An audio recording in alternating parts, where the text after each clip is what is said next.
Good morning everyone. This is again Professor Vincent Torre Bungolan sa pagpapatuloy ng ating talakayan kaugnay sa impeachment complaint against the Vice President Sara Duterte. Gaya nga po ng aking sinabi, dead on arrival na po ang impeachment complaint pagdating po ng ika-20th Congress. Okay, so ito po yung pasabog at nandito na po tayo sa pinakang conclusion part. Mag-iiwan din po tayo ng isang katanungan at nais kong hilingin sa inyong mga audiences natin na tulungan ninyo akong maiparating ang ating katanungan sa mga mahuhusay na mga abogado dahil sila lamang po ang makasasagot ng katanungan na ating iiwan. Okay, so there you go. Number 9. Dahil obviously dead on arrival na ang impeachment sa 20th Congress, nag-hire pa nga sila ng additional spokesperson bukod kay Attorney Princess Abante. Alam naman natin at napapakinggan ang mga pahayag ni Princess Abante, no, mga sablay at hindi po galing sa bibig at hindi po galing sa prosecution's team ng Congress, no. Yung sinasagot po niya ay base lagi sa kanyang paniniwala at pananaw. Okay, so ito po ay si Attorney Bukoy. Kasi nga sablay nga po si Princess Abante, no? Sablay na sablay. So hindi lang nila masabi siguro na bobita itong abogadang ito at hindi rin nila masabi nga dahil nga nakakahiya naman na sabihin mo ang tanga-tanga naman itong si Princess Abante. Kasi siyempre matagal na naging kongresista ang kanyang ama na si Congressman Benny Abante, o di ba? Bilang respeto na lang sa kanyang tatay, wag nating sasabihin na butangera, bobita, tanga itong abogadang anak ni Benny Abante. O, kaya ang ginawa nila, nag-hire na lang sila ng bagong spokesperson na kunwari ay tututok tungkol sa mga tanong kaugnay sa impeachment. Eh pareho naman silang sumasagot at ang mga tanong din naman ay pareho-parehong tungkol sa impeachment. So obviously, redundant, no? Ano ba tawag doon? Redundant ba tawag doon sa trabaho na yun? Oo, pareho lang yung trabaho nilang dalawa. Okay? So, ang tanong natin dito, sino nagpapasahod? Taong bayan, pera ng bayan, tax na nakokolekta mula sa atin ang bayad nitong mga abogadong ito. Number 10. Dahil patay na ang impeachment, new plan came out. Ayan, bagong plano. And to disqualify the Duterte Allied Party List. Ayan yung ginawa nila. Alam niyo na kung sino yung tinutukoy natin, mga kaibigan. Mga kaibigan, ayan. So they disqualified the Duterte Allied Party List and other politicians. No, they disqualified the politicians as well as the party list. Okay, yung ibang politician disqualified. Akalain nyo, yung isang politician nakatakbo pa nga bilang councilor ng Maynila tapos tinanggal on the basis of nationality. Paano nangyari yun? Eh di sana noong tumatakbo bilang konsehal ng Maynila, eh hindi na dapat pinayagan pa ng COMELEC. At kung may disqualify man, dapat before pa lang ng eleksyon, bago mag-eleksyon. No? After filing, COMELEC should already assessed. No? Eh ito nangyari, nanalo na eh. Binoto na ng taong bayan eh. Ang malupit pa nito, ang taas pa ng boto, di ba? Tapos i-disqualified, no? Tao ang bumoto sa taong ito, mga kaibigan, tayong mga Pilipino. Meaning, nanalo at binoto ito ng taong bayan. Sige nga po, para malaman natin kung nakasasabay ba tayo sa mga issues na political, mga kaibigan. May na-disqualify at meron ding natalo pero ibinalik. Tapos deleted na yung mga records ng election nitong 2025. Si BP Sara kasi nagparinig pa sa Malaysia, no? Si BP Sara rin kasi pang-asar. Sukat ba naman sabihin ni BP Sara na panalo talaga ang PDP laban? Meron siyang ebidensya, may nagsabi sa kanya na panalo daw ang PDP laban. nagparinig po si VP Sara na magreklamo kayo kasi panalo talaga kayo eh. O, ipabilang ang mga boto. Yan kasi ang mangyayari. Ayun, bago magreklamo itong mga natalong senatorial candidates ng PDP laban, binura ng COMELEC yung election record, di ba? So, humingi din ito pa, yung isa pa, humingi din si attorney COMELEC Commissioner George Garcia ng 300 million pesos doon sa tumatakbong governor sa Bohol. Sino yun mga kaibigan? Kaso itong governor na ito natalo kasi hindi nagbigay ng 300 million. 'Di ba? Ayaw niyang mamigay. So abangan natin si Attorney Harold Respicio dahil siya yung kinuha ng mayor na ito. Siya po ang magiging ebidensya ni gobernador pala, gobernador na natalo. Kasi tiyak ko bubusisihin ni Attorney Harold Respicio ang program, ang software o firmware ng automated counting machines. Ayan. So, dito ay maaaring ipakita ang pagkakaiba ng version 3.4 at version 3.5 na programa, back-end program ng ACM machine. So, maipakikita dito ni Attorney Respicio yung mangyayari kapag yung ACM ay nakakonect sa internet habang isinasagawa ang halalan. Magandang ano yun, magandang output yun dahil ako po ay nasa technology and analytics din, no? So para sa kaalaman ng lahat, graduate po tayo ng statistics, masters in applied statistics din. At syempre, naging director din po tayo ng related to technology and analytics. Ayan. Director din po tayo ng artificial intelligence lead for innovation sa Asian Development Bank. Kaya nakikita ko at naniniwala ako na hindi maaaring makapagsinungaling si Attorney Respicio. Tamang-tama lamang ang kanyang ginawa. Sino pa yung mga pinatahimik nila at talaga namang pinipilay kapag taga-suporta ng mga Duterte? Yung police, patrolman, no? Si Francis Steve Fontillas. Nagpahayag lang naman ng kanyang saloobin yung patrolman, and that is part of his freedom to express his emotion, freedom of speech yung kanyang ginamit to express his emotion over the illegal and unlawful arrest of the former President Rodrigo Roa Duterte. I don't see any words that utter from his mouth, no, that he is inciting to sedition.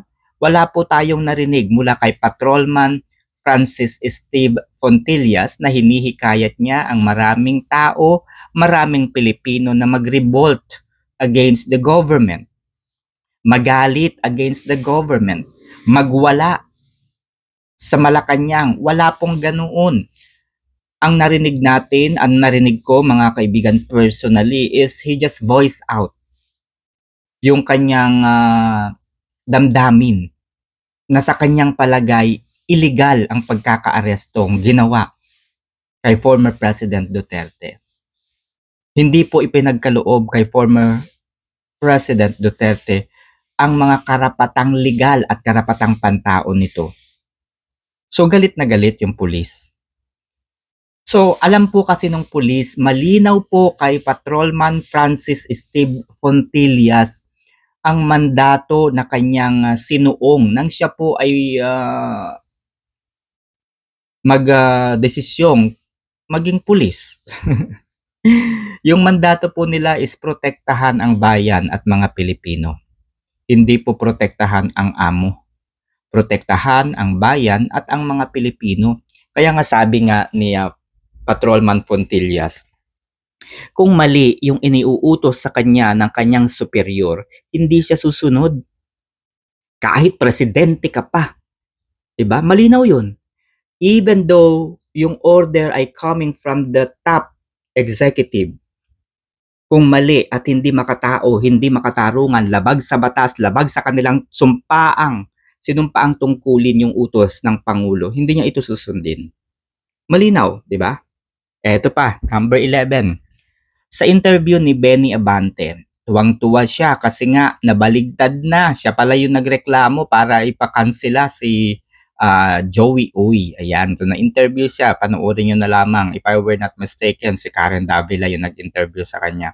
So tuwang-tuwa siya kasi nga nabaligtad at siya daw ang re-elected congressman muli ng 6th District ba ng Manila. No? So siya kasi uli yung re-elected daw. Pero hindi pa siya pwedeng iproklama. Okay, hindi pa siya pwedeng iproklama kasi siyempre tinitignan pang mabuti ni COMELEC Commissioner George Garcia kung meron mang masisilip na alam niyo na anomalya doon sa kanyang ginawang pag-kansela, no? Pag-disqualify kay Joey Uy. Ayan. So sabi ni outgoing Congressman Benny Abante, nagulat ako sa dami ng abogado ni VP Sara. Oh my God. Nagulat o natakot?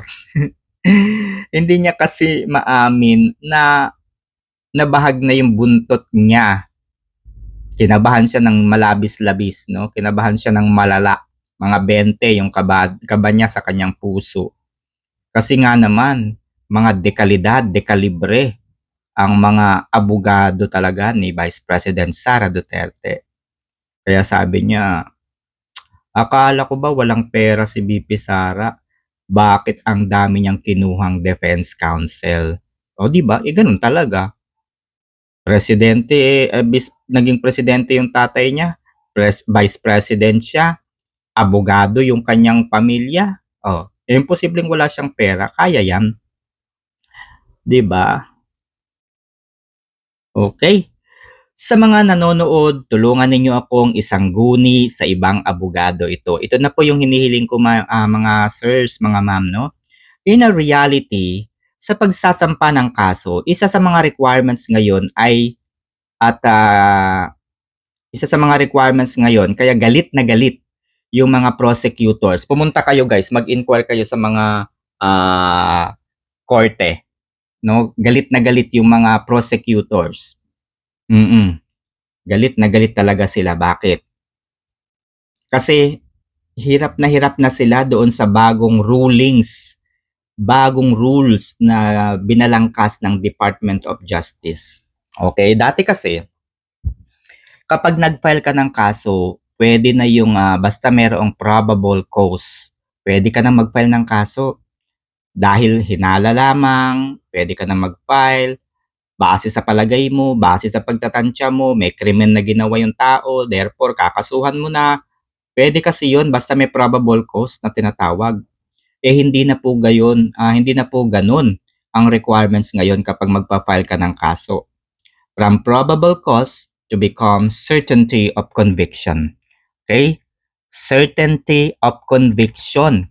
Yan na po yung bago, no? Hindi na po probable cause ang requirements, certainty of conviction. Ibig sabihin, kapag magpapal ka ng kaso, sigurado dapat na mapapakulong mo, mapapakonvict mo yung inirereklamo mo. O di ba mas mabigat at mas matindi dahil kapag nag-file ka ngayon ng kaso at hindi mo ito masisiguro na mayroong mataas na porsyento ng conviction dahil wala kang sapat na ebidensya. Dahil siyempre malilikom ka muna ng mga ebidensya mo, 'di ba? So hindi pa 'yung sapat, no? Magkakaroon ka ng problema, no? Magkakaroon ka ng problema dahil maaari kang balikan ng taong idinimanda mo o kaya ng korte mismo. Korte na mismo ang babalik sa iyo. Ikaw na 'yung makukulong, 'di ba? Pag hindi mo napatunayan. Isa pa sa mga tungkulin ng prosecutors, kailangan na kasi nilang mag-research masyado. Kailangan ng malalim na investigasyon. Kailangan nilang i-assess at evaluate, no? Ang lahat ng complaint kung malakas ang laban o hindi. They have to evaluate the complaint. 'Di ba? Evaluate the complaint. Kaya meron tayong tinatawag na case build-up. Okay? Magkakaroon na po ng case build-up stage ang prosecutor's office. Sila na po, magdadagdag po sila ng sarili nilang initiative to conduct in-depth research and evaluation. Kapag natimbang nila na there is really certainty of conviction, saka po nila ito irarapol. Okay, saka po nila ito irarapol kung kaninong judge o arbiter mapupunta ang reklamo. So pag hindi napatunayan, ikaw na ang babalikan ng korte. Okay? So dahil nga yung impeachment complaint ay hinahawakan na po ng impeachment court, which is the Senate Impeachment Court. Siyempre, kailangan rin nilang timbangin kung meron ding certainty of conviction against the Vice President Sara Duterte. Tama ba ako, mga kaibigan? Mga abogado, please, pakilinaw po ito. Lalo na doon sa mga prosecutors, no? Pakilinaw po ito. Okay, kasi meron kasi kaming nireklamo, no, ang New Sitaw Corporation. New Sitaw Corporation, it is an e-commerce platform na kung saan ay na-scam ang more than 50,000 Filipinos here and abroad. And based on my estimated amount of money na na-scam sa lahat, no, ng mga sellers involved sa New Sitaw Corporation, there are 18 billion pesos yung nawawalang pera na ninakaw po ng New Sitaw Corporation. So what we did was nagpunta kami sa Regional Trial Court and we submit the certificate of non-forum shopping and the notarized complaint affidavit. Okay? So, meron na pong sinabi sa amin yung certainty of conviction. So, ito yung mga requirements kapag magsasampa ka ng kaso. Ngayon notarized complaint affidavit, certificate of non-forum shopping. Now, my question is, bawal magsampa ng kaso sa iba't ibang korte dahil malalabag ang nakasaad sa certificate of non-forum shopping. 100% kasi na maaaring ma-dismiss pagbayarin yung mga nagsampa ng kaso, no? Madidismiss po ang kaso laban doon sa taong akusado kapag nag-file ka ng kaso sa iba't ibang korte. Okay? So kung inyong matatandaan, eto na po yung tanong natin na kailangan ng abogado.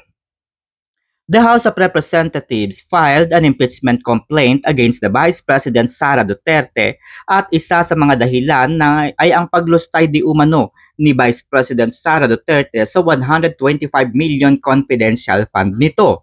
The same thing, the House of Representatives filed a case against the Vice President Sara Duterte sa Office of the Ombudsman naman for the same reason. The misuse of the confidential fund.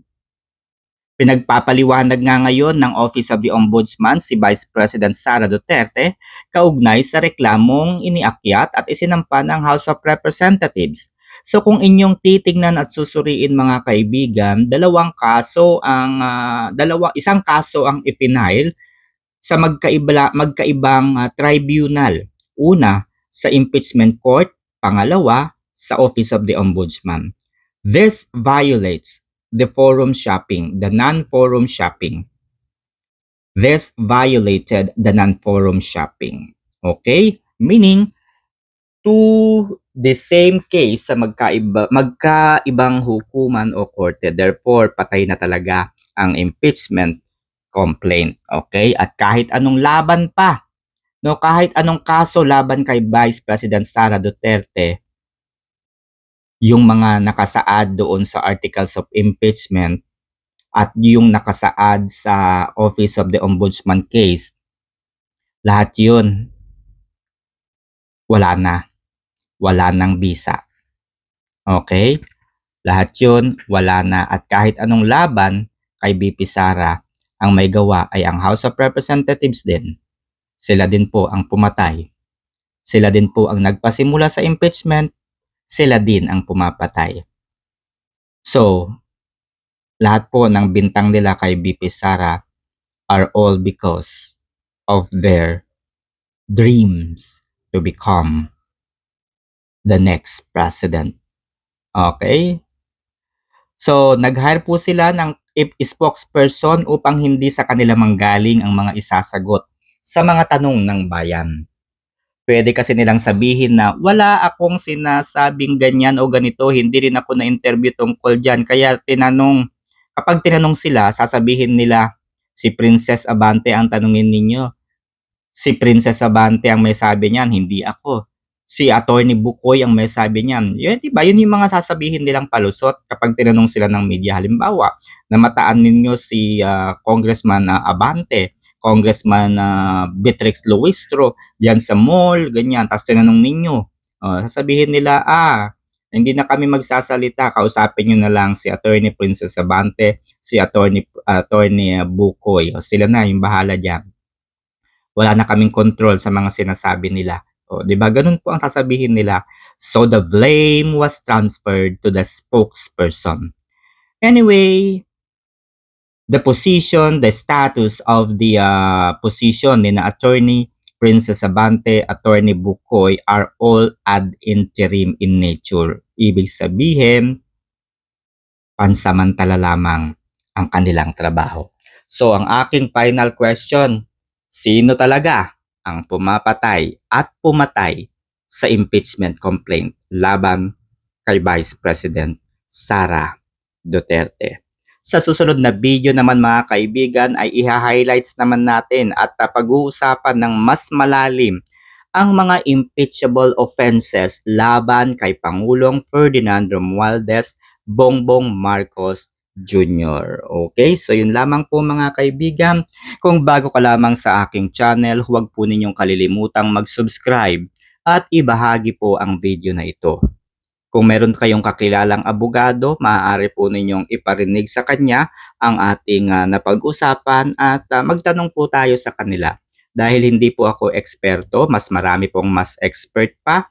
So kung lahat po ng mga eksperto sa ating batas ay magsasama-sama at mapag-uusapan po ang mga issue na aking nabanggit, mas magiging matibay po, mas magiging buo, mas magiging holistic ang ating napag-usapan. So yun lamang at mabuhay ang sambayanang Pilipino.